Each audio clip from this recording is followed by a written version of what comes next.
Muito bem. Então a gente vai começar o nosso encontro de hoje. É o segundo encontro da nossa comunidade antes do livro chegar. Para algumas pessoas já chegou, mas essas pessoas receberam porque estavam em Recife e alguém generosamente foi entregar na mão delas.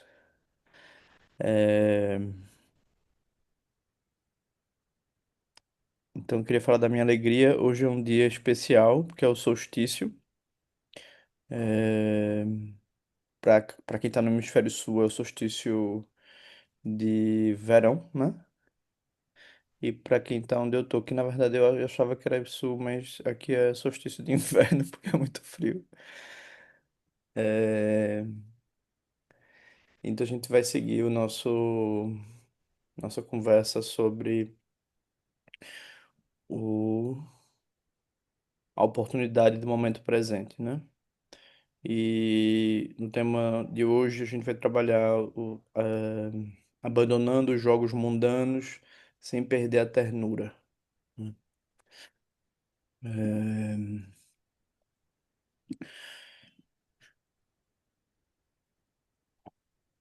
Quando a gente olha para o que seriam esses jogos mundanos, né? Os jogos mundanos, eles são as estratégias que o nosso eu, o nosso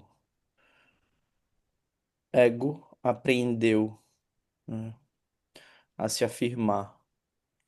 Uma das coisas que estava me comovendo essa semana foi perceber que é muito impactante o fato de que quando nós fomos feridos emocionalmente, afetivamente, geralmente, em muitos casos, a ferida gerou emoções destrutivas, né?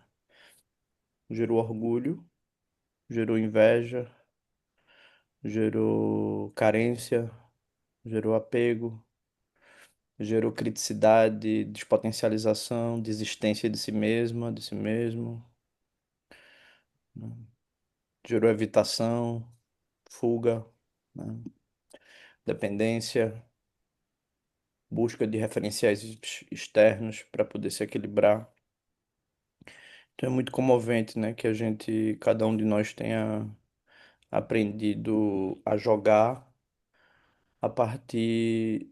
A gente já nasce tendo que aprender a jogar uma determinada dimensão da vida, né? Eu tava olhando os aqui tem muito macaco. Muito macaco, muito macaco, muito macaco. Eles são muitos jogadores. Eles são, tipo, ferozes. Eles são amorosos entre si. Entre si, não. Entre os seus filhos e os seus, a sua tribo. Quem não é da tribo deles, eles atacam, mesmo sendo macaco também.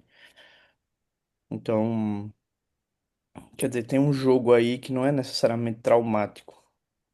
É um jogo que a gente diz é o jogo da ignorância, né? É o jogo da afinidade àquilo que você foi instruído como sendo você, né? É claro que se um macaco desses tivesse sido criado por humanos, ele teria outra experiência radicalmente diferente.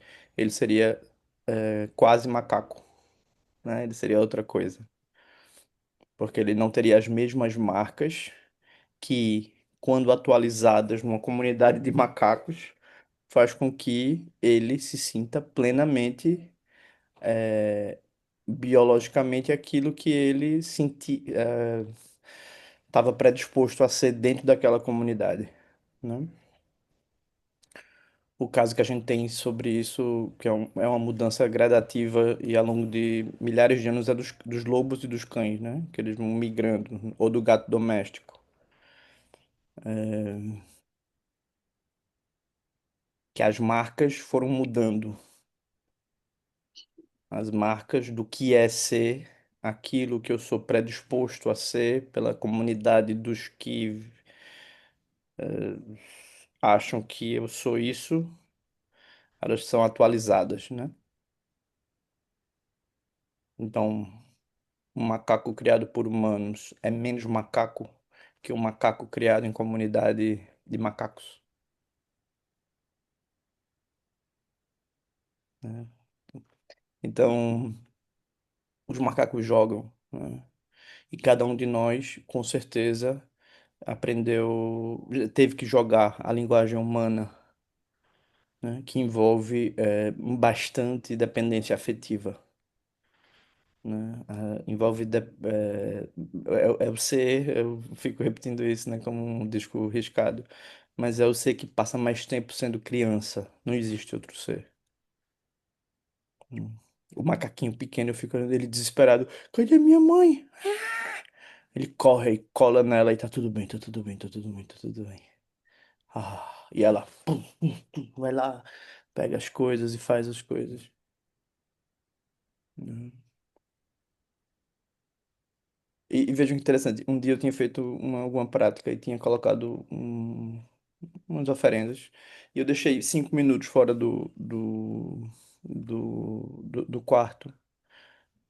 E quando eu voltei, eles tinham uns 15 macacos. Eles estavam dominando completamente a cena. E quando eles me viram, eles mostraram, gente. Do tipo, eles não sabiam que as oferendas eu ia oferecer pra eles, né? Mas eles tomaram aquilo. Tipo, "É meu agora." E aí eles começaram a brigar entre si por aquilo que eu ia oferecer pra eles. Que confusão, né? E aí eu passei. Aí terminou que gerou uma confusão porque eles invadiram o lugar, não sei o que, as pessoas começaram a dar vassourada neles. E eles, é meu, e fica lá comendo a maçã, comendo a banana. Hum. Então esse é o jogo mundano, né? É o jogo no qual eu preciso ser aquilo que eu sou. Esse é um jogo básico. A gente não tem como convidar o macaco para meditar. Hum. Só se acontecesse uma desmacaquização, né? Porque o impulso dele é sobreviver, é procriar, é se defender, é ser inteligente, é ser rápido. Até que ele também vai encontrar impermanência, sejam pelos diversas águias que tem aqui, diversas águias, seja pela velhice. E aí ele vai desmacaquizar, finalmente. Então aquela marca que foi uma predisposição tão forte, ela simplesmente desvanece, ela desaparece, né? Seja ele. Aí eu também vi um macaquinho que ele não tinha, ele tinha alguma dificuldade nas pernas. Tentando ser, né? Mas com certeza ele era apoiado pelas pessoas do monastério, né? Então isso está dado, né? Cada um de nós precisou depender afetivamente, né? Do mesmo jeito que esse macaquinho, macaquinhos filhotes, eles dependem da mãe. Eles têm muita preocupação com o que está acontecendo, eles têm que pegar o que é deles rápido. Assim somos nós. A gente precisou muito dessa vinculação afetiva, né? E, e a sensação de que eu tive mais mãe, mais pai, menos pai, ela faz com que a gente oscile, né? A gente oscile, porque é como se a gente sentisse biologicamente, eu não tenho lugar em mim, né? Ou eu tenho muito lugar e eu tenho que seguir o caminho que me deram, porque assim eu vou fazer essa pessoa feliz, ou eu não tenho lugar, e aí eu preciso ou me esforçar para ter lugar, ou vou carregar emoções negativas sobre mim, sobre o mundo, como se eu não tivesse um pertencimento, né? Esse é o nosso drama. Esse é o drama humano, né? Nenhum outro animal tem isso como nós. Nós somos animais que têm essa questão, né? Nosso cérebro ele vai acompanhando progressivamente e quanto mais ele vai se colando afetivamente, mais ele se sente seguro para se expressar. É muito interessante, né? A gente se sente seguro enquanto a segurança afetiva que a mãe macaco transmite para o filho, macaquinho, macaquito, é fundamental para que ele sinta que ele, naquele jogo, ele é Ele pertence àquilo, né? Ele tem um lugar. E nós, o nosso drama é justamente esse. O fato de carregarmos feridas na nossa vinculação afetiva faz com que a gente carregue uma célula, viu? É, Verdade. Obrigado. é, Então, é, então essa é a ferida, né? A ferida é na medida em que começam a surgir concepções de eu, ela- elas, elas se dão necessariamente, você precisa fixar o eu na vinculação, como criança, como filhote. Vamos pensar a nível de filhote, que durante um tempo eu falava assim, né? Filhotes, somos filhotes. E é verdade, somos filhotes. Então, a vinculação, a construção de um eu, ela é um mecanismo fundamental para a sobrevivência. E ela é carregada pela segurança afetiva. É a plena identificação com a segurança afetiva que faz com que a dimensão do eu macaco seja plena. Então, a mãe macaco, ela lambe o filho, ela acaricia, ela toca, ela tira piolho, ela defende. Isso é o que ela é, né? Porque o interesse dela é a macaqueização do filhote.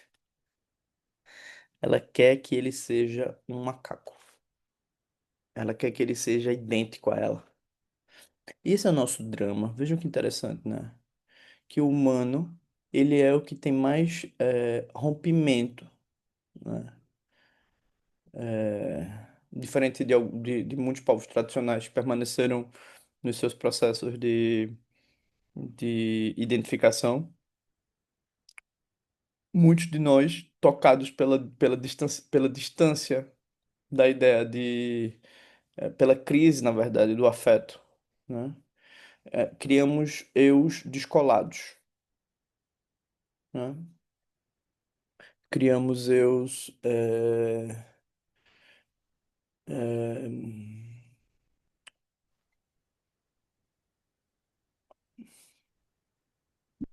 mais ou menos dramáticos, né? Porque, e aí a gente tem uma segunda camada de obstáculo. Qual é a primeira camada? A primeira camada é se você tivesse uma identificação plena,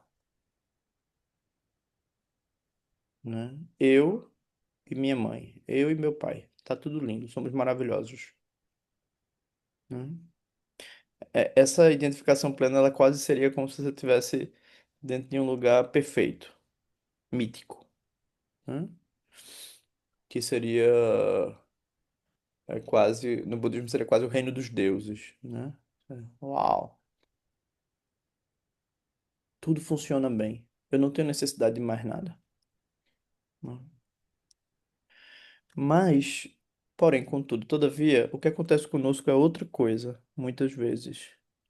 É um rompimento desse ideal, né? E aí a gente tem uma segunda camada de difícil, que é eu agora preciso lidar com ideias de mim que se sentem insatisfeitas, ou inseguras, ou dependentes. E aí vejam que curioso, né? A gente tem dois obstáculos agora. Eu tenho um obstáculo, que é eu preciso ter um jogo de plenitude, de identificação minha com a minha espécie, com a minha cultura, com a minha sociedade, com a minha família. E há uma expectativa de que isso seja, funcione bem. A gente quer que as relações funcionem bem, para que a criança consiga introjetar e sentir bons valores e construir um bom caminho no mundo. E a gente tem uma segunda camada de problemas que é eu não me sinto bem comigo. Eu não me sinto feliz comigo, né? E o que é difícil, né, compreender é que, na verdade, isso é apenas o jogo da crise do vínculo. É apenas isso. Com a mãe deprimida, com o pai deprimido, com a mãe produtiva, um pai produtivo, uma família assim, uma família assado, com uma pessoa dependente química, com isso, com aquilo, dá nisso, né? Ok. Um pedaço de mim não teve aquilo que biologicamente era esperado. Mas curiosamente, e aí o reino budista, né? A gente não tá no reino terapêutico propriamente dito, eu tô fazendo um hackeamento aqui com vocês. A gente tá hackeando a terapia. Hã? A gente tá hackeando. O budismo vai dizer, ok, isso é só isso é só isso é só um acontecimento, né? Porque o objetivo da vida não é a pro budismo, tá? Pro budismo. O objetivo da vida não é que você se conserte plenamente. Não é esse o objetivo. O objetivo da vida é você reconhecer que o mecanismo de identificação no qual você se baseou e as eventuais frustrações, fragilidades e quebras desse mecanismo de identificação, ambos são construções. Em outras palavras, para o budismo ele vai dizer, não existe tal coisa essencial como um macaco. Nunca houve, né? O macaco, a palavra macaco, ela se dá na interação de um humano com um macaco, com um ser. Mas com certeza outros seres se relacionam com este ser de outra maneira.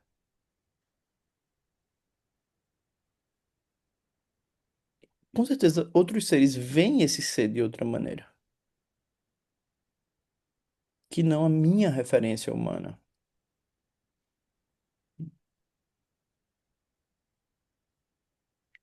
Então, o que o budismo vai tentar trazer é, olha, procura olhar para essa questão, não necessariamente a partir do que tu teve ou do que tu não teve.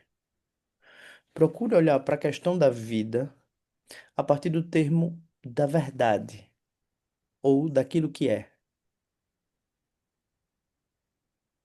Quem diz que isso é assim? Quem diz que isso é isto? Quem é este que nomeia? O que é isto que é nomeado?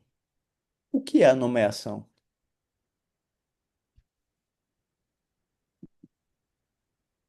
Então, o budismo ele inverte a lógica completamente para um lugar do tipo, olha o campo mais amplo.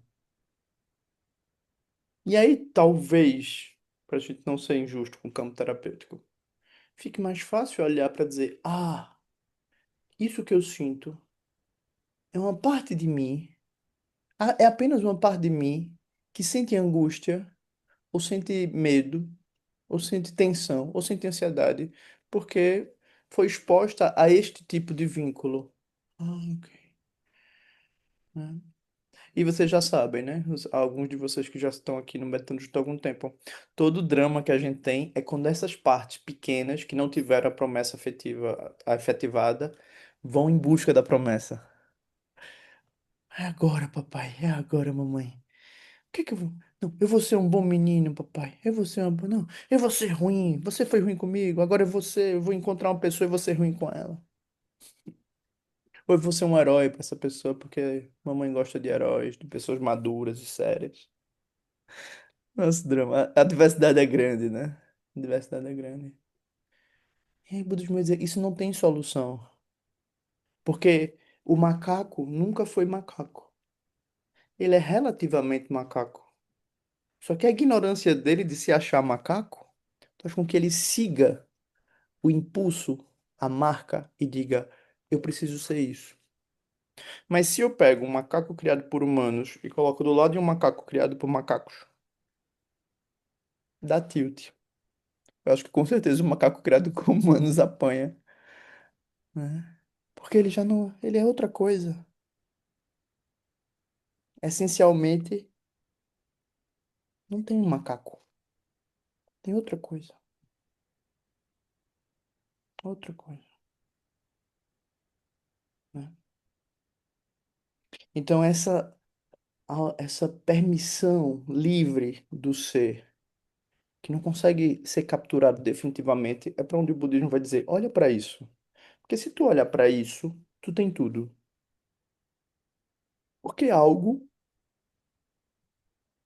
embora muitas coisas estejam diante de ti agora mesmo, e talvez dores, e talvez angústias, e talvez reatividades, e talvez formas de pensar, relaxa. Tudo isso são construções criativas do aqui e agora.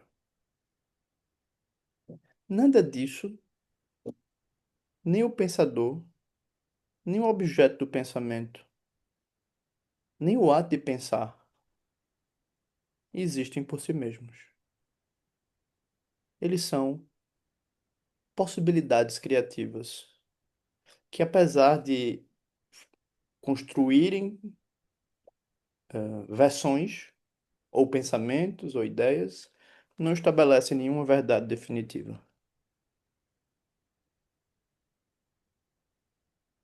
Hum. Então é como se o ponto, né, do ensinamento, e mais ainda, né, desse livro que a gente vai estudar, já temos a nossa data, né, de apontar, é apontar para a verdade. Porque a verdade vai poder fazer com que você encontre espaço para tudo o que está presente. E com certeza você vai poder botar suas partes ansiosas, suas partes carentes no colo da verdade. Hum. E dizer, ok, uau, isso é só a minha dor por ter sido exposto a um pai violento. Isso é só o bullying, isso é só o machismo. Ok, o efeito do machismo no corpo de mulher. Ok. Ah, ok. Uau, que sofrimento. Isso, ok. Uh, e vem, você percebe e vai. São apenas aspectos do ser que não estabelecem nenhuma verdade definitiva sobre o aqui e agora. Mas não significa que você não reconhece isso.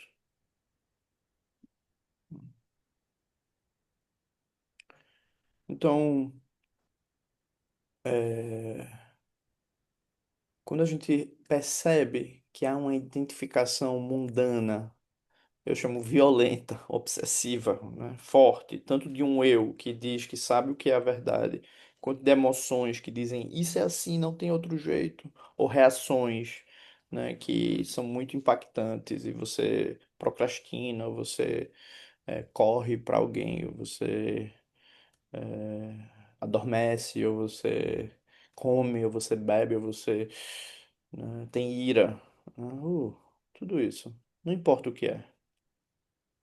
São aspectos criativos de causas e condições específicas que podem ser reconhecidos sem problema nenhum. Mas você não busca mais outra palavrinha muito importante para a gente você não busca mais refúgio nisso, porque você está mais interessada, está mais interessado na verdade.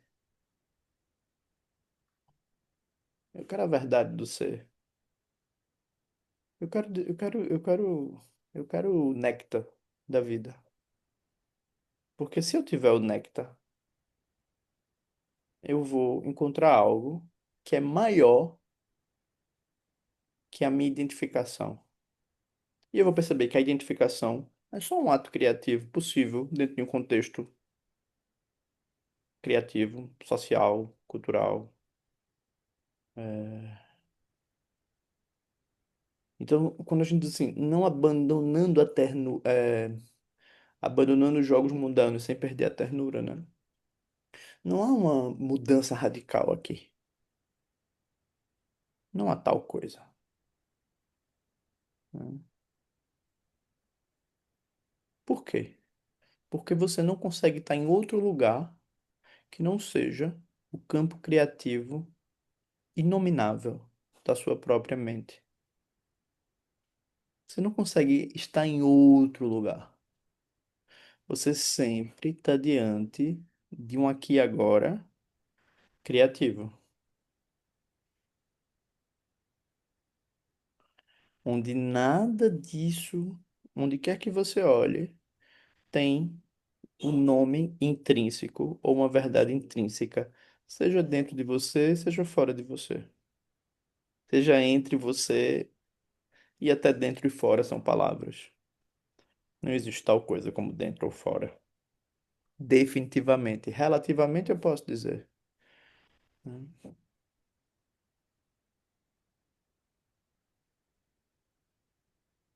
Aí a gente pergunta assim, ó, vamos fazer um teste. Aqui tem muita água ou pouca água? Mais ou menos.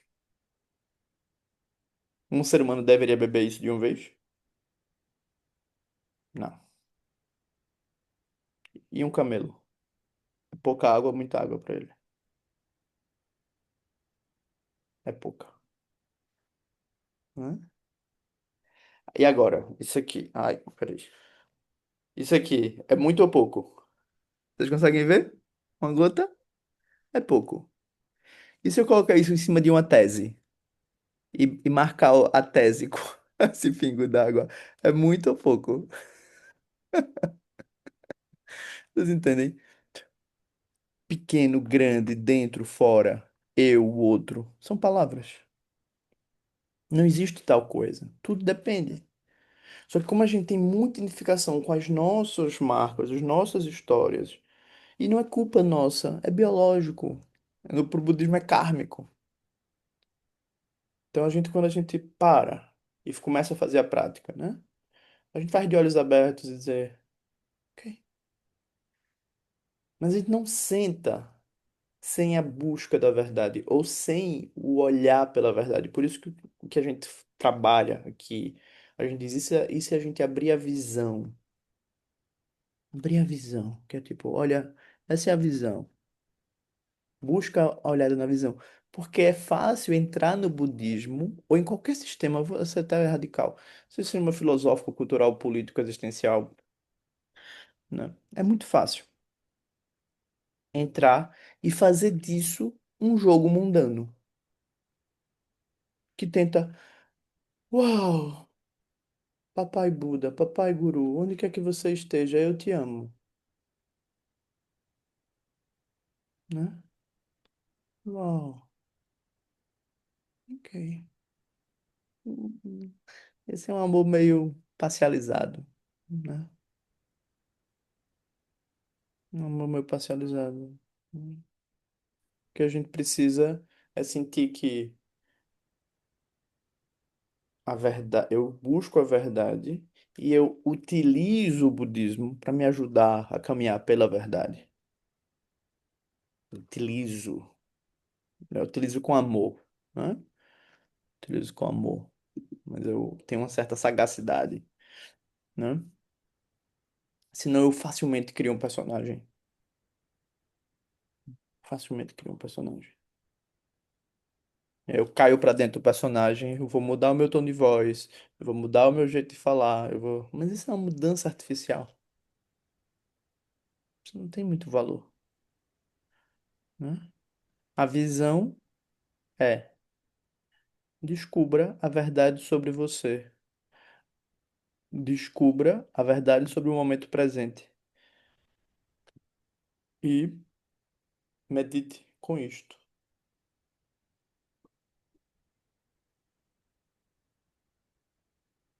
Nesse sentido, né? É, isso significa, eu preciso mudar algo. Não, continua fazendo tudo. Né? Mas é diferente estar e olhar, buscando não, vendo a verdade de que aquilo é apenas a criatividade, do que ser tomado por uma parte que quer ter poder, quer manipular, quer ser forte e orgulhosa, né? Quer se comparar, que se sente incapaz, que se sente carente, né? Que sente, ai não, budismo não, fala muito de impermanência, eu quero a permanência, eu quero alguém, por favor, né?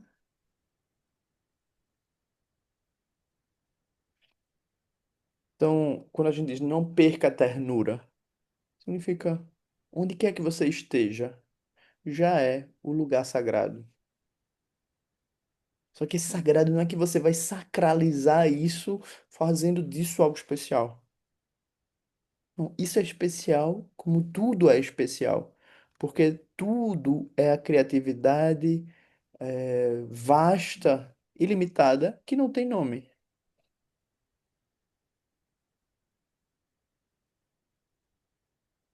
A gente continuamente. Não, mas olha, tu não tá entendendo. Eu tô mal, eu tô me sentindo assim, eu tô me sentindo assado. É verdade. Há espaço para isso. É que determinados pensamentos que você construiu, possivelmente ancorados em determinadas reações corporais que você foi exposto, que você teve, ou que você foi, ou reatividades que você foi exposto, fizeram com que houvesse uma identificação ali. Ah, foi essa hora que a internet caiu, né? A criança, ela precisava ancorar o eu. Eu falei isso pra vocês, vocês ouviram isso? E o que acontece ali, não importa o que vai acontecer, ela vai ancorar o eu. Se for tristeza, se for depreciação, se for orgulho, se for inveja, se for, o que quer que seja, ela vai ancorar um eu, né? Do tipo, ela precisa se sustentar. Uma coisa que vocês vão ver muitas vezes em situações de abuso na infância, né? Muitas crianças, quando ficam mais velhas, elas dizem: eu não sentia que podia dizer pra ninguém. Não é que ela sentia, ela sabia. Ela olhava e sentia. Então aquilo cria em alguns a sensação de que eu carrego um segredo. Eu tenho que carregar um segredo e eu tenho que viver com esse segredo. E eu tenho que viver só, né? E aí o processo de falar é tão importante, né? O processo de nomear, ah, isso eu sinto, né? O processo de você ver, nossa, quando você vai começando a ver, né, essa mágica da correspondência do tipo, esse eu que me ancora, ele vem de um orgulho das feridas, das humilhações que eu passei. Essa raiva que eu tenho, ela vem da situação abusiva que eu vi do meu pai com a minha mãe. Então você começa, uau, apenas isso. Isso libera você, porque aquilo é só uma marca, né? Ah, eu não preciso mais ancorar o meu eu nisso, né? E um segredo, né, que eu vou dizer pra vocês em off aqui. Em off. Mas assim, durante muito tempo eu não queria misturar o budismo com a terapia, né? Na verdade, eu não misturo, né? O terapeuta João, ele é bem diferente do praticante. E alguns sabem que eu sou terapeuta, né? Mas quando eu consegui dividir, não, isso aqui, tá tudo bem, né? Tá ótimo, foi ótimo. Mas o que eu vi é diferente, né, para muitos de nós, quando você é introduzido a verdade sobre você, porque você relaxa mais, você encontra algo mais pacífico, né? Uau! Né? Então, quando você pega o professor James, por exemplo, que é essa figura extraordinária e nem um pouco usual, é, o interesse dele, né, é descubra a verdade, que é você, que sempre esteve aqui, mas não fale muito sobre isso.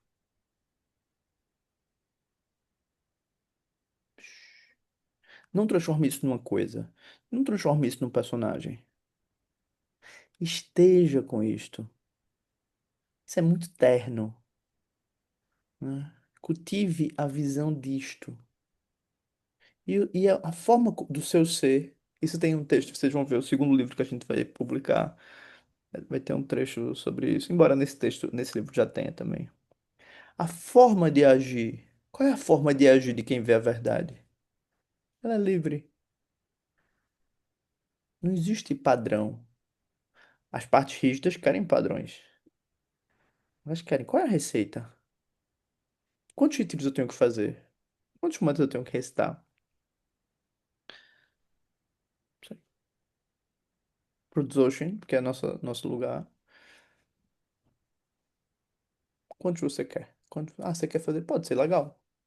Mas eu quero fazer mesmo pode ser muito bom. Hum, Pode ser muito bom. Mas você vai com uma busca da verdade? Ou é um eu que vai construir alguma coisa? Um homem para chamar de seu, né?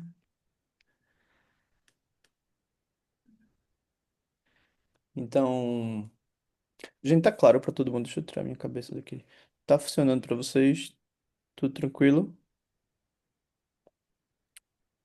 João, eu estava com essa dúvida, né? Que eu ficava me perguntando por que que algumas partes se sobressaem a outras. Aham. E aí, o que eu estou entendendo é que depende do ancoramento, É. né? Isso vai depender do ancoramento, da experiência de ancoramento. E alguns ancoram porque. Desculpa, mas isso faltou dizer que assim, algumas ancoram porque não tem outro jeito. Por exemplo, quando você teve uma figura afetiva muito indisponível, o que você sentiu que foi decepção ou de potencialização, né? Ou eu vai ter que encontrar algum lugar, nem que seja nisso, né? Então ele vai dizer assim: ah, então é isso, tá tudo bem, eu sou imprestável. Ah, ufa, tá tudo bem, eu não tenho valor. Ela tem uma explicação. Ou eu encontrou um lugar. Isso é uma coisa que eu nunca vi em lugar nenhum, na verdade. Isso é uma coisa que eu vem da observação budista. Mas eu não sei aqui, os psicólogos de plantão podem me ajudar. Porque eu nunca vi não sei se Freud escreveu isso. Mas talvez tenha escrito e eu tô plagiando alguém. Mas assim, eu acho que isso vem da ideia da originação dependente. Pra mim, né? Dos 12 elos. Mas desculpa, Kel, eu te interrompi. Não, é isso, né? Porque eu nunca entendia por que que algumas partes minhas eram tão famintas, tão mais Isso, famintas do que outras, isso, né? E era essa a minha dúvida. Então, por exemplo, esse lugar do tipo eu não tenho valor, que é uma ancoragem minha. E eu ficava, por que que isso é tão isso. mais forte do que outros, né? Isso, isso, isso. E na verdade eu acho que tem uma questão forte, né? Do. é, Daqui não representou, tinha tudo, que eles queriam que queria também. Cadê o gato preto? Não, o gato preto não vai aparecer. O gato preto não vai aparecer. é,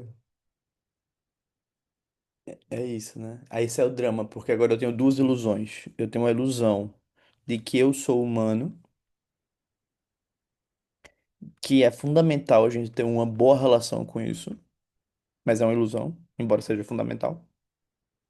Valores humanos, construções humanas, né? Isso é fundamental. E eu tenho a ilusão de que eu não presto, de que eu sou indigno, de que vão me roubar, de que eu preciso agarrar o que é meu, como um macaquinho, né?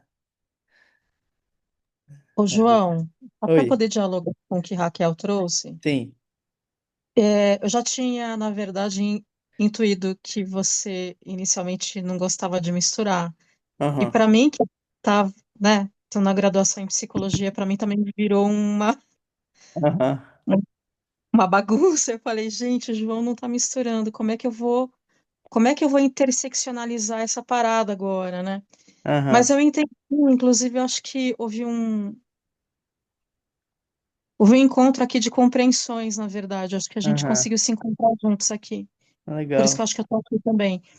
É, eu percebo que existe um trabalho interessante quando o budista se encontra com a terapia, ou seja, ele Uhum, sendo terapeuta ou a gente estando na terapia, que é a e intuo também que seja uma compreensão ainda superficial ainda, tá? Tô trazendo aqui uma coisa superficial, uhum, que é enquanto a gente aumenta a base livre e a compreensão dessa fonte criativa, a gente uhum. vai reconhecendo, obviamente, essas partes inflamadas, essas partes que Isso. gritam. E aí, quando Raquel traz, mas quais são as partes que mais gritam? Uhum, É, aí realmente a parte do trabalho sujo, e uhum. que você fala que vamos trabalhar com ternura, que para mim realmente eu bugo. Eu não sei o que pegar primeiro, assim. Não sei aonde olhar Um primeiro. caderninho é bom, um caderninho é bom. Essa coisa também é uma coisa que para mim foi muito importante foi entender que Freud, Jung, Janet, é, todos eles, né, com todas as suas questões, Melanie Klein, que era uma psicopata maravilhosa, completamente perturbada, mas ajudou muitas crianças, né, mas a filha dela tem outra versão sobre ela. A filha dela escreveu um livro criticando ela, né? E Freud fez terapia com a filha, né? Ana Freud foi aluna, foi terapeutizando dele. Mas todos eles, e Jung também dormiu com pacientes, eu gosto de contar as fofocas, né? Mas assim, todos eles, eu fiquei pensando assim, isso são emanações, são emanações do Buda da medicina, né? Por quê? Porque a motivação dessas pessoas é ajudar, é apoiar, né? É apoiar. Freud, com todas as questões que ele tinha, ele ajudou muito o campo do feminismo, por exemplo. As feministas psicanalistas desdobraram, né, o campo de uma forma muito rica, por exemplo. Então, quando a gente chama, nesse texto que a gente vai ver agora, ele fala disso, né? Emanação. Emanação. Que é tipo, os Budas emanam. Quando aqueles seres que estão interessados na verdade e que realizaram a verdade, eles nunca vão nos abandonar. Nunca vão nos abandonar. Eles vão se manifestar de muitas formas para nos encontrar onde quer que estejamos, né? Então, para as mulheres, por exemplo, surgiram Budas. Budas emanaram. Não, não, com certeza não budistas. Tem poucos budistas ativistas, né? Poucas, né? Karma Lakshi, Jetsuma Tenzin Palmo, mas não são muitas, né? Mas essa ideia de que, olha, esse é o objetivo da iluminação para o budista, né? Vejam que interessante, porque você vai morrer. Porque eu acho que tem uma coisa assim do budismo que eu acho terrível, que é parecido um pouco com essa coisa das. A gente às vezes acha que quer ir para um lugar melhor, né? Como na teoria psicodélica contemporânea também tem um pouco disso, assim. Eu vou para um lugar melhor, né? O lugar melhor no budismo é impermanente. Não existe tal coisa como um lugar melhor definitivo, né? É, há a possibilidade de você continuar se iluminar, no sentido de que reconhecer quem você é e continuar criativamente apoiando os seres que foram as suas mães e seus pais, né? E se você foi um Buda traumatizado, com certeza você vai tentar restaurar relações pais e filhos.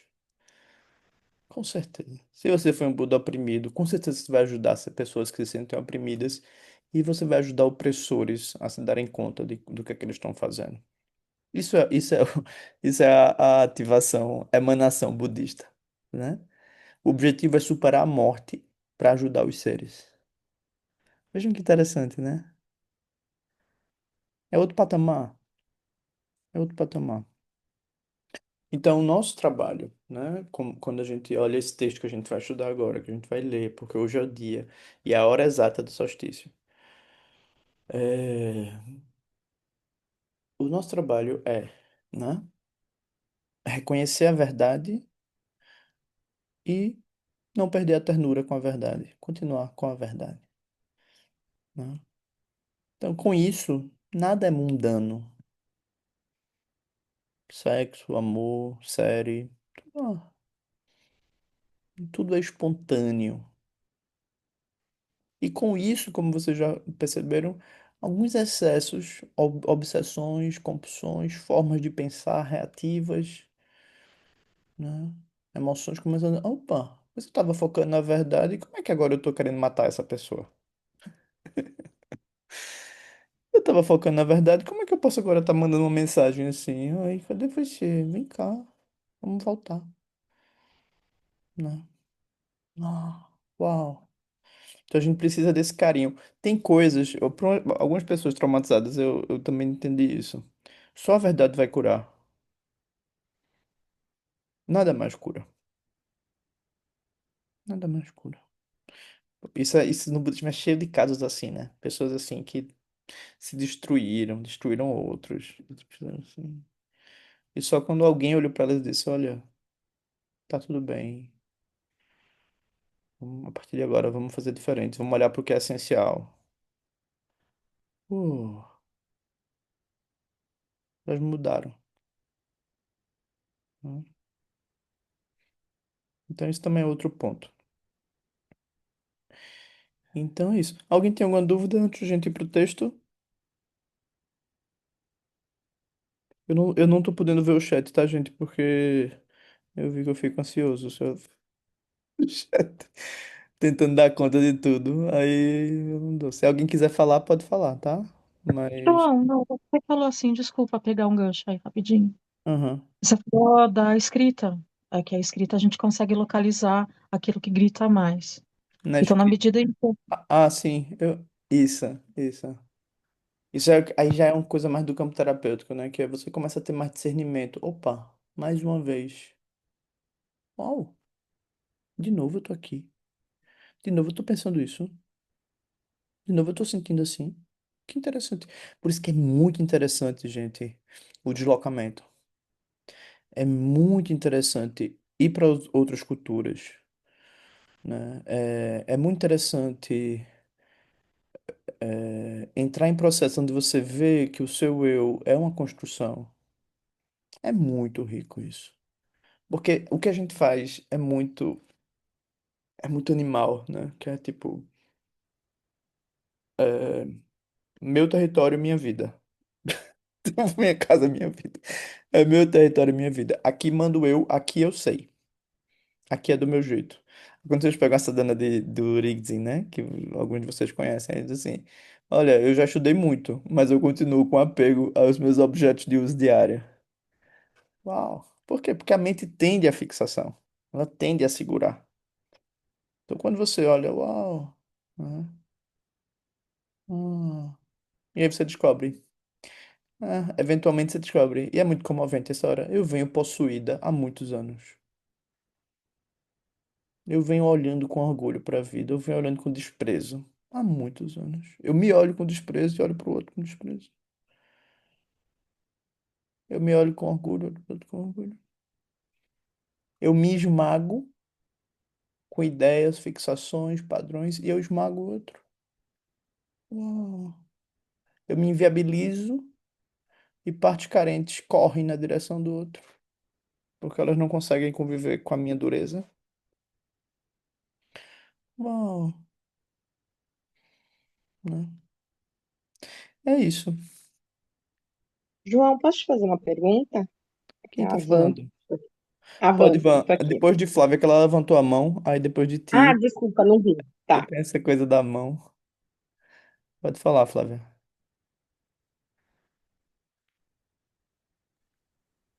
É, é, aproveitando exatamente essa sua fala agora, Uhum, né, dessas fixações, dos padrões, é, quando você fala descubra a verdade sobre você, uhum, eu imagino que assim a gente viva a vida adulta, a gente está num transe uhum.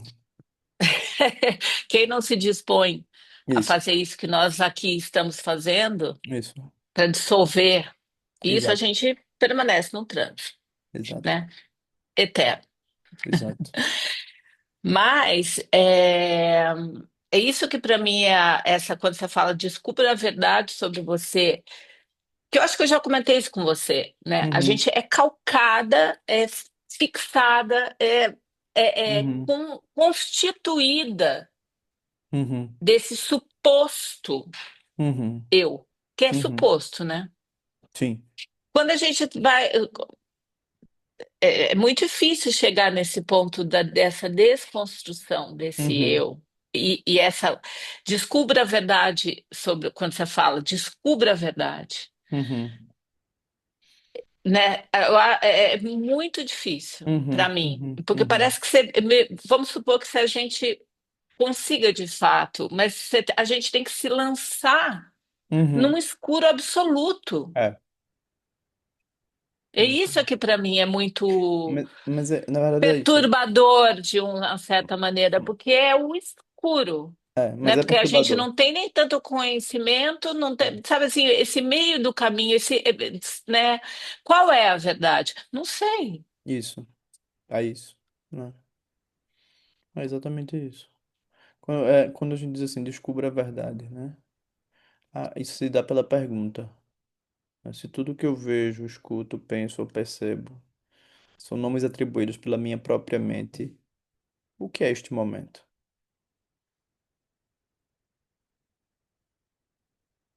Hum, o que é que eu estou diante de mim? O que é esse momento? Aí você sempre encontra, não, esse momento é eu, computador, eu carente, eu isso. Ah, ok, bonito, são palavras. O que é isto? Hum, Tudo isso são nomes atribuídos pela mente. Nada disso tem existência intrínseca. Hum.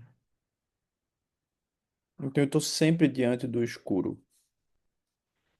Só que é um escuro luminoso. Por quê? Hum. Mas às vezes eu caio para dentro, digo, não, eu sei. Às vezes eu caio para fora, eu sei o que é isso. Eu sei o que eu sou. Eu sei. Ah, ok. Ok. Aí você testa. Por quanto tempo você sabe? Você é bom com ex. Eu gosto de ex. Eu sou do time. Valorize os seus exes, as suas exas. Valorize. Porque alguém gostou daquela pessoa e foi você. Em algum lugar você fez um pacto com aquela pessoa. Como aquilo foi possível? Não era verdade? Mais ou menos. Todo mundo ficava mais. Não sei. Não, é que ela mudou, ele mudou. Aham, aham. Não, não, não. Uma parte nossa diz, acha que sabe, né? Você lembra vocês viram aquele o Conto de Natal de Dickens? Você lembra daquele? Alguém viu aqui? Que é uma pessoa que é um idoso, um milionário ou muito rico, e ele é visitado por três fantasmas. Tinha do Pato Donald, tinha de vários, foi recontado de várias maneiras. É muito lindo aquilo. É coisa de ver no Natal. Alguém viu aqui? Só eu vi. Eu vi. Uhum. Tu viu, Cris? Vi, João, vi a versão com o Pato Donald, sim. É Ô, que... João, coincidentemente, eu estava lembrando desse filme esses dias, Aham. desse conto também. Que o É cara muito... ele leva um choque de Ele realidade, leva né? um choque de realidade, né? Ele leva um choque. Porque ele vê que a vida dele foi pautada em valores só que era um sonho. Essa é o spoiler. É um sonho. Oxalá a gente tenha sonhos assim, né? Que revelem o quão distante a gente tá do encontro, né? Eu acho que é um conto de Charles Dickens, mas eu não sei o filme, talvez Chris saiba. Eu não sei. Eu sei que é um conto de Charles Dickens. Ah, os americanos gostam de montar isso aí, tá todos direito, eles Tem gostam várias disso. versões, né? Tem várias versões, né? mas vale a pena ver, assim. Eu sei que o nome é Um Eu acho Conto que de é um Natal de conto de Dickens. Natal. É, Um Conto de Natal. É. Aquilo é interessante, sabe? É interessante porque é isso, né? Para essa pergunta que Flávia fez, tudo aquilo que foi nomeado vai ser desmanchado. Tudo aquilo que foi atribuído à existência verdadeira, como este corpo, é passageiro. E não é verdadeiro em termos absolutos. Prova são todas as pessoas que tentam entrar no mar em Boa Viagem, em Recife, e encontram os tubarões. Mas eu pensei que era uma. Eles dizem que eles não. Dizem, né? Nas más línguas que eles não gostam de carne humana. Mas. Tubarão, olha. Não consegue pensar, eu não gosto de carne humana. Primeiro ele morde, né? É muito comovente, assim. Mas ninguém entra na água, né?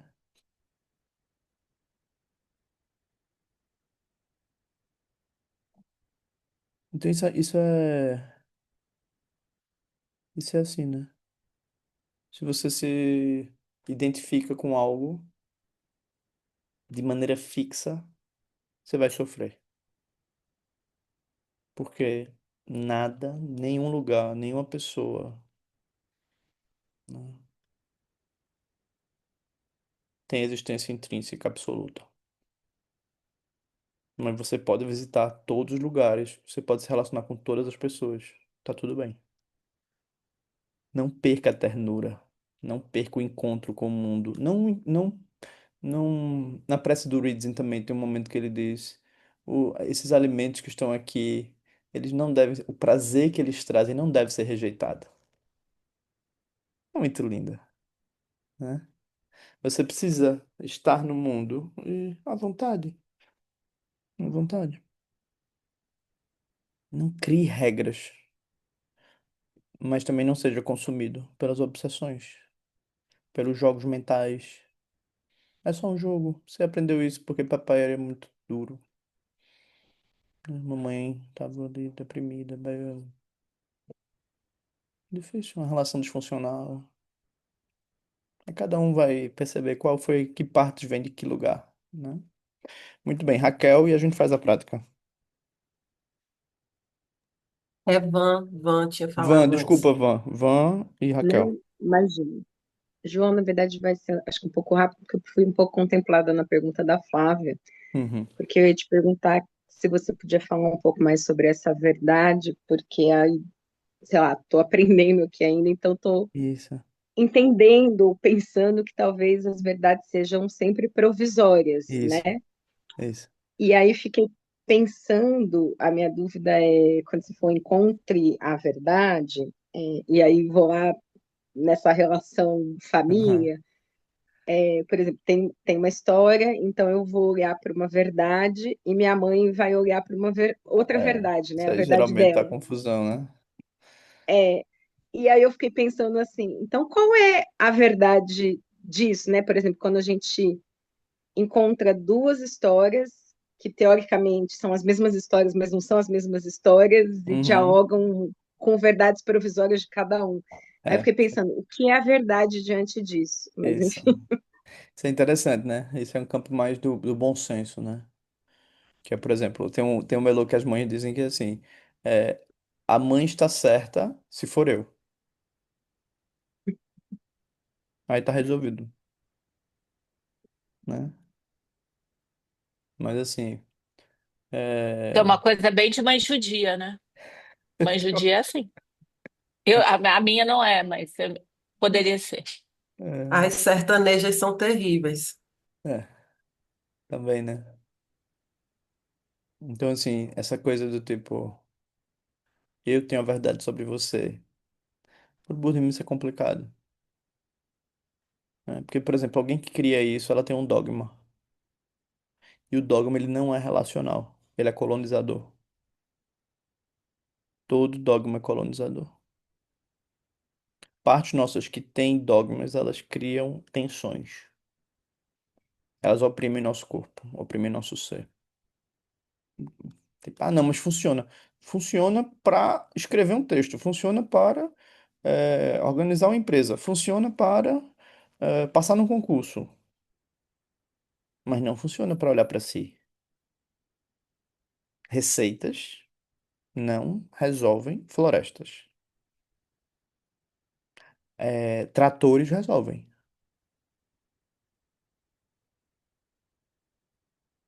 Tratores têm receitas. Pessoas são florestas. Pessoas não são tratores, não se resolvem com receitas. A vacuidade, por isso que James é muito precioso nesse sentido, né? Porque ele vai dizer, olhe, olhe, deixe isso dialogar com você.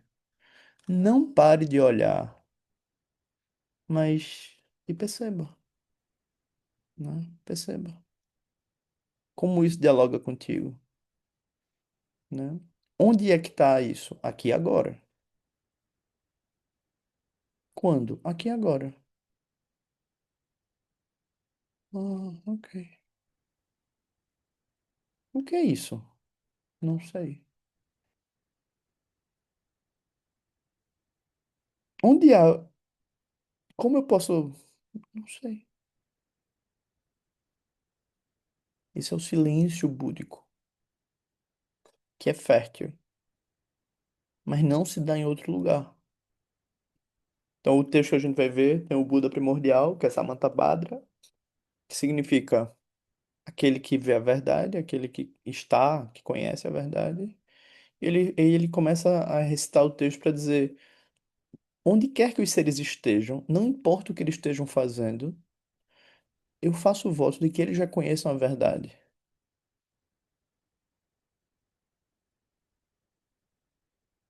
O texto é sobre isso. É um texto muito interessante porque ele fala dessa nossa diversidade interna, né? Das diversas opções da vida. Ao mesmo tempo, se você segue as verdades parciais, você só encontra o sofrimento. Isso é muito triste. Grandes reis, grandes deuses, pequenos reis, pequenos deuses, seres imprestáveis, seres muito prestativos, encontram o mesmo lugar.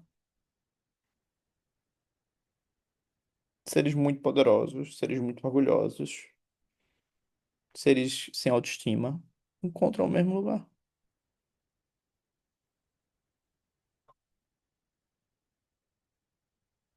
Encontram o fim, a morte, a impermanência. Então o que o Buda diz é: olha, não importa onde você está, veja a verdade. E pouco a pouco se reintegre na verdade. Se reintegre, esteja, e continue, continue. E aí você se interessa pela verdade, né? E você cuida bem da sua vida, você cuida bem sem perder a ternura. Você precisa do seu trabalho, você precisa das suas relações, você precisa de amor, você precisa de comunidade, você precisa de escovar os dentes. Não, mas tudo bem, eu não vou escovar os dentes. Eu quero ter aquele negócio. Uma vez uma dentista me explicou isso, eu fiquei horrorizado. Ela explicou o que acontece com o dente quando você não escova. Ela me traumatizou, né? Você tá com um pouquinho disso, não é nada grave. Mas é isso que acontece. Aí fica, eu vou escovar. Vou escovar bem os dentes. Não quero passar por isso.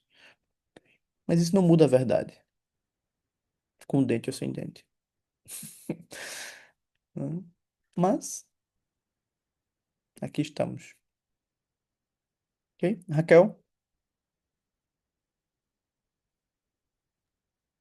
Eu só gostaria que tu falasse um pouco do campo de idealização das partes, Aham. porque eu estou percebendo que mesmo fazendo a... Não, vou. É justamente porque eu estou fazendo a escrita, né, Aham. que eu percebo que tem uma parte que ela pensa assim, ah, então vai chegar um momento em que tudo vai se transformar, em que eu vou transformar todas essas partes Aham. e que finalmente os céus vão se abrir, vai ser tudo lindo, e eu não vou ser mais uma possuída, e eu não vou ser mais uma Uhum. maluca dependente, qualquer coisa desse tipo. Então, Boa. aí eu queria que tu Né? Por que não, né, Flávia? Uma vontade logo de dar certo, de se liberar, né? Ah, Perfeito, Raquel, perfeito. Mas repara, isso é uma motivação válida, né? Que é, uau. Só que isso é uma parte, né? Uma parte que quer um aprimoramento total, né? E é muito. Tende a esse esforço, né? Tende ao esforço. E o que a gente vai fazer é dar ternura. Aqui isso é assunto mais terapêutico do que, do que budista, né? Mas assim. Mas é budista no sentido de que o que a gente vai fazer é oferecer compaixão. Não, não importa quando, não importa quantas vezes. Porque o budismo, por exemplo, a gente tem várias práticas de purificação profundas, né? Tem Vajrasattva, que eu realmente recomendo, né? Você vai se dar conta de, uau, eu tenho esse veneno, eu tenho esse, uau, eu fiz isso, fizeram isso comigo, uau, por orgulho, por raiva, por orgulho, por desejo, por apego, por ignorância, por orgulho e por inveja ou comparação, né? Você vai fazer a prática. Nossa. É... você vai fazer isso. Então você. Ah, ok. Então você sente, né? Quando você faz o mantra de Vajrasattva uma vez e você faz a prática. Uma das. Uma das. Uma das. Uma das frases que se diz no texto é: E você foi purificado.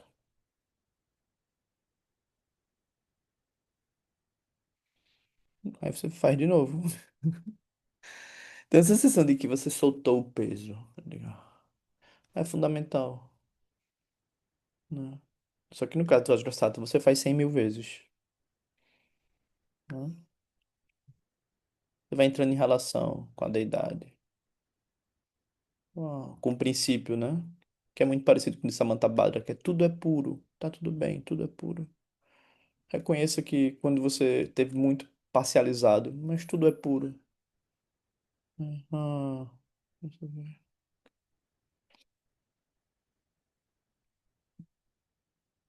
Então você tem um voto aí. Eu não quero mais ter esse tipo de ação na vida. Eu não quero mais olhar para os outros assim. Eu não quero mais olhar para mim mesma assim. Esse é o meu compromisso, né? Então a gente faz esse voto, né?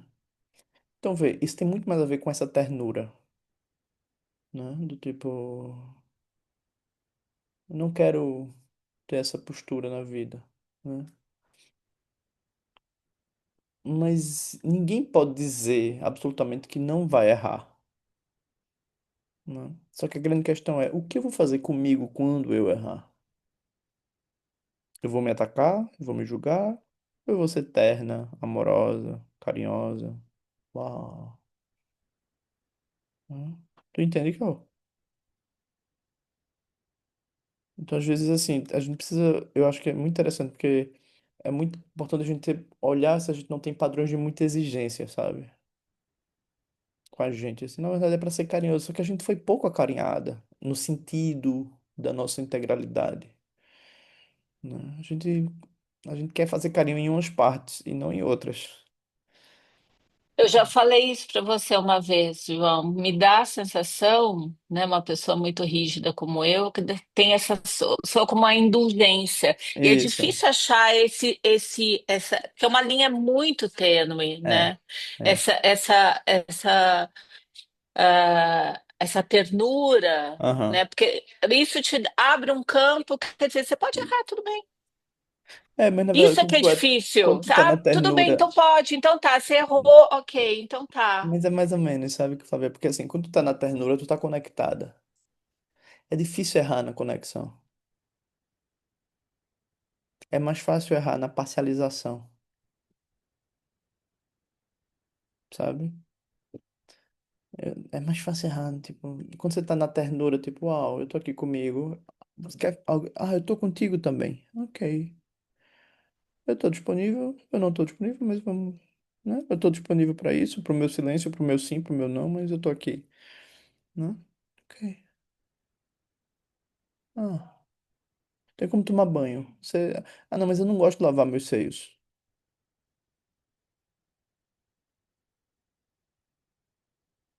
Interessante. Não gosto de tocar na minha vulva. Eu não gosto de tocar no meu pênis. Eu não gosto de tocar no meu ânus. Uau, interessante. Eu me amo parcialmente. Quer dizer, não me amo, né? Parcialmente eu privilegio versões de mim. E esse texto de Samantha Badra, você purifica o reino dos deuses, o reino que sofrem porque o bom karma deles desaparece. Você purifica os semideuses que sofrem porque estão em guerra constante, em comparação constante e sempre perdem, embora eles sejam poderosos. Você purifica o reino dos humanos que estão sempre construindo versões de desejo e apego, tentando se equilibrar baseado nisso. Você purifica o entorpecimento do reino dos animais, onde eles estão muito identificados com a ignorância. E você purifica o reino dos infernos, onde o ciclo de raiva e ódio não tem fim. E o sofrimento que vem disso é muito grande.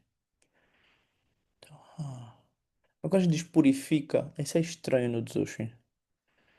Porque no Dzogchen, não é que você purifica propriamente, mas você reconhece, uau, em qualquer lugar que eu vou com a minha mente, eu posso olhar, reconhecer e despertar. Que isso é apenas a criatividade do aqui e agora, sob condições. Dependendo do contexto, eu quero matar a pessoa. Quem nunca? Levanta a mão. Hum. Dependendo do contexto, eu posso humilhar alguém. Quem nunca? Levanta a mão. Dependendo do contexto, eu posso me deixar ser invadido pelo outro. Quem nunca? Levanta a mão. Vocês entendem? Então, Tu está dizendo é o reconhecimento da primeira nobre verdade, né? Existe sofrimento. E não criar tipo, é o reconhecimento, né? E não criar um grande problema com isso, assim. na verdade, é do tipo. No Dzogchen, a gente não tem nem as quatro nove verdades, né? Isso a gente usa no budismo, né? Mas ajuda, né? No Dzogchen você diz assim: olha, o que quer que suja é o campo criativo. Nunca deixou de ser. Continua com isso e as coisas vão se mostrando. Ah, né? Continua com isso. Então, essa prece que a gente vai fazer é uma prece, mas na verdade é um manual. É um manual. Quando você faz o manual, você vai. Ah, então. Ah, parece que parece que eu tô me comparando. Parece que eu tô me deslocando. Não vai dar tempo da gente fazer hoje entender as cinco sabedorias disso, ou coisa assim. Mas. Mas. Se você dá um passo para trás, é, aquilo se revela apenas como manifestação criativa também.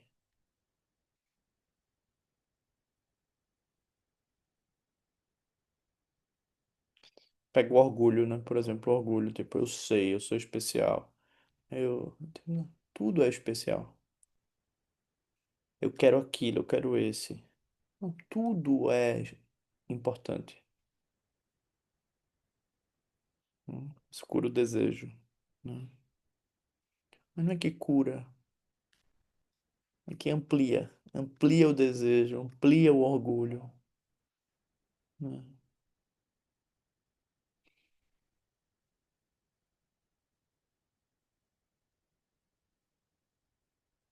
Quando você tem muita comparação, né? Aí você olha, a criatividade da mente nunca deixou de ser tua. Por que você quer outra coisa? Ok, né? Muito bem. Então vamos lá? Todo mundo pronto? Colocaram os devidos cintos de segurança? Se tiver alguém aqui que não está no estudo do Faíscas, depois avisa pra gente. Se você quiser entrar, muito bem-vindo, muito bem-vinda.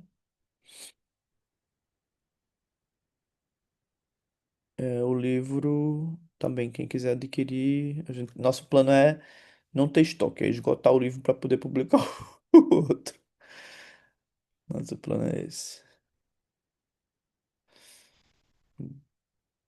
Comer completamente o livro. Então, a prática é você ler ela em voz alta, tá? Você imagina que você é um Buda azul gigantesco e você lê ela, se for possível. Ele é um Buda azul nu e os mãos estão no mudra da equanimidade, que é este, tá? Você visualiza isso, e você vai recitar isso e com a conexão, a motivação de que todos os seres que escutarem isso se iluminem.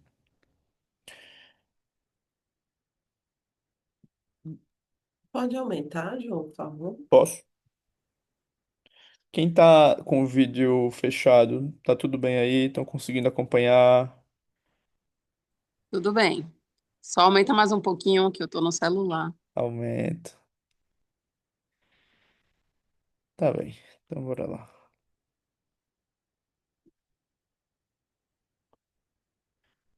Tá bom assim ou quer que aumente mais? Sim, tá bom? Tá bom, obrigada. Então tá. Ho. Aí eu vou ler em voz alta porque não dá pra gente todo mundo ler junto, tá? Mas assim, leia em voz alta. É importante que ele seja lido em voz alta. Esse é o ritual, tá? Se for possível. Ah, tô com um menino, tô com não sei o que, não sei o que, não sei o que. Ah, então leia silenciosamente, tá? Ho. Todas as aparências possíveis e as existências do Sansara e do Nirvana têm a mesma fonte, ainda que dois caminhos e dois resultados surjam como uma manifestação mágica de lucidez e ignorância. Através desta evocação de Samantabhadra, possam todos os seres despertar para a iluminação completa na segurança da hospitalidade infinita. A fonte de tudo é não composta, autossurgida, infinita, inexprimível e impossível de ser rotulada como Sansara ou Nirvana. Tendo a compreensão disso, há a budeidade, a natureza de Buda. Sem compreensão disso, os seres sencientes vagueiam no Sansara. Que todos os seres nos três reinos possam estar conscientes da verdade da base inefável. Eu, Samantha Badra, afirmo a verdade da fonte livre de causas e condições. A lucidez é autossurgida na fonte, por si mesma. É intocada pelas faltas da separação entre externo e interno, do emprego enviesado de julgamentos, e nunca foi afetada pela escuridão da perda da percepção verdadeira. E assim, tudo o que surge é livre de faltas. A lucidez intrínseca é imediatamente disponível e não muda. É livre do medo e do pânico, mesmo que os três mundos sejam destruídos. Através da não dualidade da aparência e da mente, não há apegos aos prazeres dos cinco sentidos. A lucidez autossurgida é livre de conceitos. Logo, é livre da forma material e dos cinco venenos. O aspecto de claridade da lucidez é incessante, uma essência única com as cinco luzes. As cinco iluminações amadurecem como emanação dos cinco Dhyanis primordiais. Através disso, a iluminação se espalha como a emergência dos 42 Budas. Através da energia emergente dessas cinco luzes, os 60 erukas se manifestam. Devido a isto, a lucidez inseparável da fonte nunca experiencia a delusão. Vou só fazer uma parte aqui. Do mesmo jeito que surgem macacos, e surgem imundo de macacos, imundo de baleias, imundo de humanos, também surge mundo de Budas, que estão interessados em apoiar-nos, em apoiar todos os seres. É isso que significa o que ele está dizendo aqui. Cinco famílias búdicas, ou cinco manifestações, né? Alguns deles são amorosos e calmos e pacíficos, e outros batem na nossa cara. Com amor, né? Com amor. Eu sou o Buda primordial, e por isso, por expressar minha vocação, que todos os seres sencientes nos três reinos do Sansara possam ver que são a lucidez autossurgida e se encontram por si mesmos na infinidade da grande iluminação. Minhas emanações são incessantes, inconcebíveis trilhões de formas diversas, irradiadas, que aparecem de acordo com a necessidade dos seres. Através da minha evocação compassiva, possam todos os seres sencientes que debatem-se nos três reinos escaparem dos seis reinos do Sansara. Os três reinos são forma, desejo e não forma, tá? Mas isso é um termo técnico. Muitas dimensões. Os seres deludidos começam quando a lucidez da fonte não emerge, sem compreensão verdadeira, ao desacordamento. E isso é a causa da delusão que surge pela ignorância. Depois disso, o desvanecimento repentino, seguido por pensamentos amedrontados e agitação turva. Isso dá nascimento à crença ativa que eu e os outros são inimigos. Lembrem dos macacos. Hábitos e propensões gradualmente se intensificam, e desta forma o samsara vem a se formar. Com isso, os cinco venenos aflitivos se intensificam e a atividade incessante emerge a partir deles. Dessa forma, a fonte da delusão dos seres sencientes é a ignorância, sem percepção verdadeira. Assim eu, Buda, faço essa evocação, de forma que todos os seres sencientes nos três reinos possam despertar para a sua própria lucidez. Com a ignorância coemergente, a mente não tem percepção verdadeira e está em branco. Já através da ignorância da identificação, eu e outro somos tomados como sendo separados e distintos. Estes dois aspectos da ignorância, a coemergência e a identificação, são a fonte da delusão de todos os seres sencientes.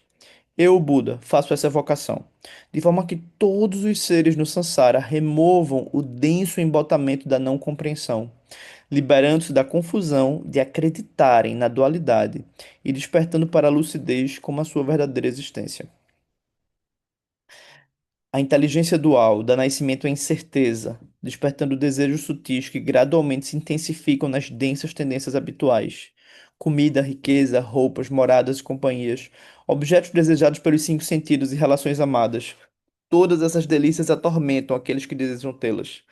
Todas essas formas do mundo são geradas pela delusão. Não há fim para a atividade que surge do jogo entre objetos que podem ser apreendidos e sujeito apreendedor. Quando o resultado do desejo do apego amadurece, há o nascimento como um fantasma faminto atormentado pela ânsia e por fome e sede terríveis. Eu, Buda, faço essa vocação, de forma que todos os seres sencientes sujeitos ao desejo, apego e anseio, nem descartem as dores do desejo, nem convidem o desejo, apego e a ânsia. Com a mente liberada tal como é, a lucidez permanece refrescada no seu próprio lugar. Assim, possam todos despertar para a iluminação discriminativa. Com a aparência dos objetos tidos como sendo externos, a agitação de formações mentais sutis que trazem a experiência do medo. Isso se intensifica a partir da tendência habitual de aversão, dando surgimento a vontades violentas de bater e machucar aqueles que são tidos como inimigos. Quando o resultado da raiva amadurece, a agonia de ser fervido e queimado nos infernos. Eu, o Buda, faço essa vocação, de forma que todos os seres sencientes que se movem nos seis reinos permitam, quando a intensa raiva emergir, que esse surgimento descanse em seu próprio lugar, sem adotá-lo nem rejeitá-lo. A lucidez permanece refrescada no seu próprio lugar, então que todos possam despertar para a iluminação da claridade. Quando a mente é inflada com orgulho, o intelecto se torna competitivo e desdenhoso na direção dos outros. Através da emergência do orgulho feroz, experiencia-se o sofrimento da disputa com os outros. Quando o resultado dessa atividade amadurece, nasce-se como um Deus e experimenta-se a expulsão e a ruína. Eu, o Buda, faço essa vocação, de forma que todos os seres que se tornaram orgulhosos irão, nesse momento, liberar suas formações mentais onde elas estão. A lucidez permanece refrescada em seu próprio lugar, então que todos possam despertar para a iluminação da equanimidade. Devido à intensificação da tendência a dualizar, a agitação de elogiar uns e diminuir os outros. Daí vem o incremento da disputa e rivalidade, Através disso, ao nascimento como um Deus invejoso, sofrendo a mutilação e a morte.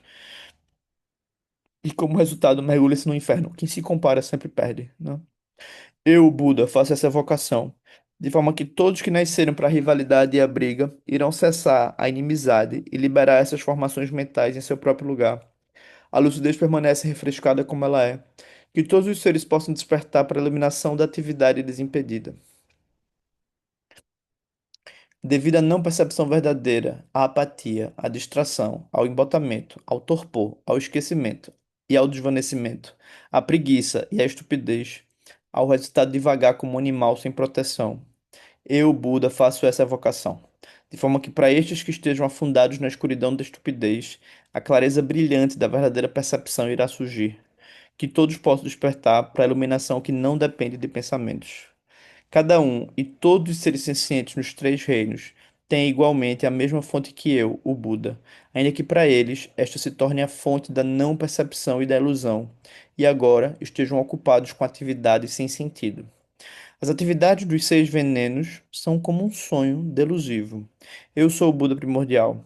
O intuito é educar os seres nos seis reinos através das minhas emanações, por esta vocação da minha natureza, Samantabhadra, que todos, sem exceção, possam despertar para a iluminação perfeita no espaço que tudo abrange. De agora em diante, quando um yogi ou yogini poderoso, poderosa, com a qualidade intrínseca da lucidez livre da delusão, recitar essa poderosa vocação, todos os seres sencientes que a escutarem irão se iluminar em três vidas. Se quando o Sol ou a Lua se eclipsarem através da força de Raul, ou surjam sonhos não usuais, ou terremotos, ou no solstício, ou na virada do ano, yogis visualizando-se a si mesmos como Samantabhadra, e restando essa vocação de forma que todos possam ouvir, então, para todos os seres sencientes nos três mundos, a recitação dessa vocação por yogis e yoginis irá trazer alívio gradual do sofrimento, e eles finalmente irão despertar para a natureza de Buda. Do Dzogchen Tantra, que mostra a lucidez direta de Samantabhadra, esse texto é extraído do capítulo que ensina que, pela recitação dessa poderosa vocação, é impossível que todos os seres sencientes não alcancem a iluminação. Muito bem, pessoas. Terminamos. É bom, né? Fazer coisas juntas assim. Legal. Vou dar um spoiler pra você. Spoiler não, que algumas pessoas já souberam. A gente vai ter um retiro presencial e a sugestão de James é a gente estudar esse texto. Vai ser no primeiro fim de semana de março, em Pernambuco. João, você pode, é possível mandar esse texto para a gente, para quando a gente assistir esse vídeo poder fazer de novo a prática? Tem uma pasta que tá, eu posso colocar no nosso grupo lá, mas ele já tá na pasta. Essa não é a última tradução, tá? Tá É, certo. mas posso sim. Ô, Obrigada, João. João, uma outra coisa muito importante, se puder, o antes possível, falar a respeito desse retiro, porque passagem para Pernambuco Tá, eu vou dar as datas precisa para uma vocês, certa porque é legal antecedência. isso. Porque eu vou dar logo as datas, tá? As datas vão ser as seguintes. É, para quem quiser, tá? Do dia 6 ao dia 8. Não, desculpa, do dia 5 à noite ao dia 8 de março, tá? É isso. Amei. Só 2 dias? Não, do dia 5 ao dia 8. 5 à noite, então 6, 7. É. E 8 até meio-dia. 2 dias mesmo. 3, né? Mais ou menos. É, 2 dias e meio. Hum.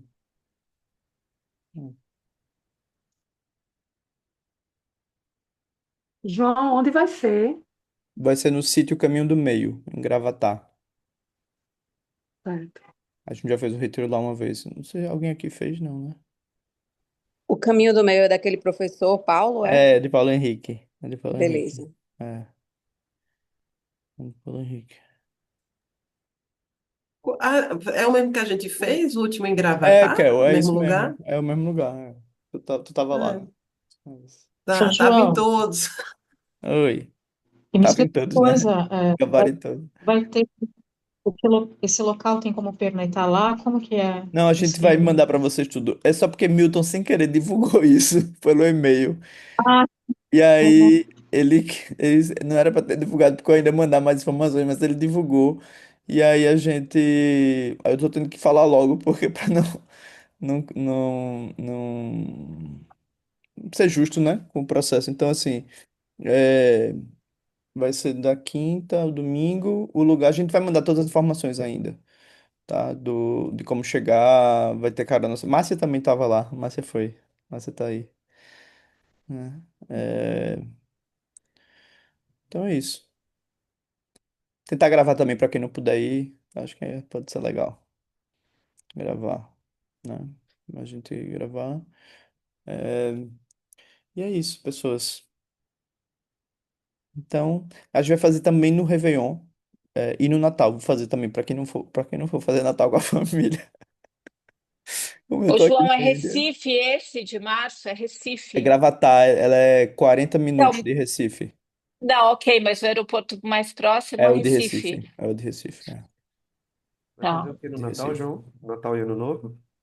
Vou fazer prática aqui. Fazer prática. Hum, Fazer tá prática. bom. Que quando, é, quando, Você vai... quando for 10 horas para vocês, para mim é 6:30 da manhã. Eu vou fazer prática. Para quem quiser, né? A gente vai fazer aqui. Ah, você vai divulgar pra gente o horário, o link pra gente fazer junto? Vou divulgar, vou Ah, divulgar. Vou divulgar sim. obrigada. Divulgar sim. Então tá, gente. Então beijos e beijas e até já, tá? Ah, e o horário Obrigado. do grupo do livro Beijos. já saiu. Vai ser aos domingos, desculpa, às segundas-feiras, das 6 às 7h30, certo? Esse é o estudo do livro. A partir do dia 20 e... A partir Você do divulgou 19 de 19 janeiro. de janeiro, isso mesmo. A partir do dia 19 de janeiro, tá? E a previsão de chegada do livro, João, para quem mora Eu acho fora que uma de. semana quem deve estar chegando para vocês, Tá, porque todos foram enviados, pelo menos assim. show. Não sei se eu acho que todos foram enviados, tá? Então vamos dedicar os méritos que esse encontro ele se expanda, que ele toque a todos, que o professor James Lowe tenha uma longa vida, né? É, A gente pode até fazer a prece dele, Uhum. aproveitar. Ramokandro Yuki Tsumote Tu tá aí, Bashizo Kel, Jitu. com o texto? Tu quer partilhar? Não, do professor James Lowe, não. Quem cantou pra ele O agora? da Sadhana normal. Foi Silvia que cantou. Ah, Silvia. Então, tu pode abrir o texto? Ah, eu pior que eu não sei se eu tenho aqui, João. Eu tenho Ah, ele eu tenho impresso aqui. aqui Eu tenho em impresso. mãos, não Eu digital, tenho aqui em infelizmente. algum lugar, porque eu tô Pardon. aqui. Deixa eu pegar aqui nessa pastinha. Eu não vi que eu tava com o microfone ligado. Sorry. Tranquila. Onde é que o Mário colocou isso?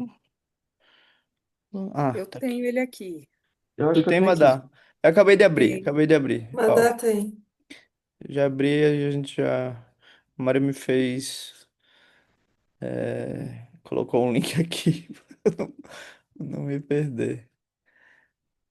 Deixa eu ver aqui. Vocês estão vendo aí? Todo mundo? Então bora lá. Sim, sim. Aí quem quiser abrir o microfone, vamos desejar uma longa vida para ele, que isso tudo só é possível graças à conexão com ele. Mamokandroyo kitsamote, bachadaza doje pamoda, rigi dagmo sanga yashium, machinkandro tsoki dentui, jinsolo, kidzape, tengechi, mamokandroyo kitsamote, bachadaza doje pamoda, rigi dagmo sanga yashium, machinkandro tsoki dentui, jinsolo, kidzape, tengechi, mamokandroyo kitsamote, bachadaza doje pamoda, rigi dagmo sanga yashium, machinkandro tsoki dentui, jinsolo, kidzape, tengechi, chefa de todas as mamos, e da Kinis. Você remove todos os obstáculos. Dodipamo. A Senhora dos Kulas. Kulas são os Budas. Sangyeshiun. Através do poder das deusas selvagens e da Kinis. Possa James Lowe Posso ter uma longa vida. ter uma longa vida. Muito bem, pessoas. Obrigado. Muito bom. Muito feliz que a gente se encontrou hoje. Obrigada, Muito João. lindo. Obrigada, Muito João. bom. Obrigada. Então, no Natal a Obrigada, gente se João. Obrigada, vê João. e no Réveillon Obrigada, também, se alguém João. quiser, tá? Beijo. Tá Obrigada, bom. João. Obrigada, Valeu. pessoal. Fica aí, Beijo. João. Tchau. Beijo. Obrigada, tchau, João. tchau. Beijo. Obrigada, João. Obrigada. Tchau, Beijo, beijo. gente. Tchau. Tchau. Tchau. Tchau.